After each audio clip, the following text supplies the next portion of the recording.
闻着这人身上好闻的檀香，魏婴有些不乐意撒手，不成不成，得找个机会试探一下蓝湛对他到底是什么想法。一声道谢，打破了蓝湛的幻想，抬起的手无力地放下。他可能没有那个意思吧？蓝湛在心中自嘲，为自己被他抱住时升起的那一点点，他会不会也和自己一样，对对方有不一样的情感的念头和希冀？先吃饭吧。往日那些同魏婴不欢而散的记忆涌上心头，打散了蓝湛开口的勇气。慢慢来吧，魏婴若当真没那个意思，他不该强求。嘿嘿好。恋恋不舍地松开手，魏婴坐回座位，将自己的小心思藏好。韩光君的手艺，我自然是一点都不能浪费了。啧啧，这个时候说什么谢谢啊？说这个你又该伤心了，抱上去亲一口才是实际，白瞎了小兰二公子第一次下厨的心意。魏无羡毫无偷听墙角的自觉，仗着自己修为高而力好，光明正大看戏，还得点评两句。他已经做得很好了。蓝忘机道：哎，这么护着那个小的我呀，蓝二公子可真偏心。魏无羡撇撇嘴，这么多年我真心待你，你却从来只把我当做他的替身。魏无羡抹了下并不存在的眼泪，终究是错付了，我就是你心中那个白月光的替代品，你从来就没有喜欢过我。魏无羡今天这出戏演的是一出虐恋情深霸道韩光君的替身小道侣。胡说。蓝忘机低头看着身上这人胡闹，对上魏无羡明显的接下去的期待眼神，蓝忘机再次开口配合道：喜欢。魏无羡差点憋不住笑，这样的蓝湛太可爱了吧。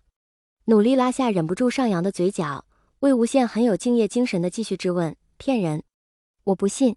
和我亲热的时候，你脑子里想的是不是都是他？别动。蓝忘机按住魏无羡的后背，本来是不想他乱动，这一动作两个人贴得更紧了。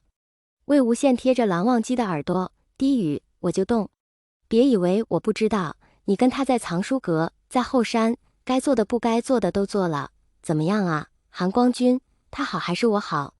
蓝忘机定力虽好，却从来耐不住魏无羡这般耳鬓厮磨，故意撩拨，终究是忍无可忍。魏婴这个角度正好对着他们休息的那个山洞，他本来是抬头要跟蓝湛说话的，却见远处有动静。只见魏无羡在蓝忘机耳边不知道说了什么，惹得蓝忘机一巴掌拍在了他屁股上。虽然好像没有使劲，但也足够让魏婴瞬间呆愣住，囫囵咽下嘴里的菜，大脑一片空白。刚刚发生了什么？魏无羡被蓝忘机打屁股了。蓝湛，魏婴。魏婴稍稍回神，可不能让蓝湛看见，非礼勿视啊。然而来不及了，蓝湛看他愣神，已经扭过头，顺着他的目光看去了。那边的魏无羡还趴在蓝忘机身上，在他耳边胡言乱语，又被蓝忘机忍无可忍掐了一下腰，时机十分恰当地发出了一声引人遐想的轻笑。腻得魏婴十分惊诧，原来自己还能发出这种声音呢。猛地起身把蓝湛的脑袋转过来，强迫他看向自己。魏婴紧绷了身子，满脑子都是蓝湛此时会作何感想。轻浮，荒唐，不知羞。不知道为什么，他就是觉得他跟蓝湛不太应该一起看这样的场面，起码不该现在一起看。这感觉和以前跟江澄、聂怀桑一起看极品话本还不太一样。不对呀，面前明明是来自另一个世界的他和蓝湛，怎么可能一样？这又不是他和蓝湛的极品。停住脑。魏无羡，你乱想什么呢？魏婴双手捧着蓝湛白嫩的脸颊，思索着说点什么来缓解尴尬之余，还分出了一部分心思感叹蓝湛这脸细皮嫩肉，手感可真好啊。待到魏婴反应过来之时，他已经鬼使神差的双手使了点力气，噗的一下将蓝湛的脸挤变了形。端方雅正的蓝二公子何曾出现过这样的仪态？猝不及防的脸被人压扁，薄唇微张，愣愣地看着面前的始作俑者，实在是滑稽又可爱。魏婴笑出了声，握住魏婴的手腕，将他的一只手拉下来。蓝湛无奈道：魏婴，哈哈哈，我知道你要说什么，我胡闹，我荒唐。魏婴恶向胆边生，过了这撮可就没这店了。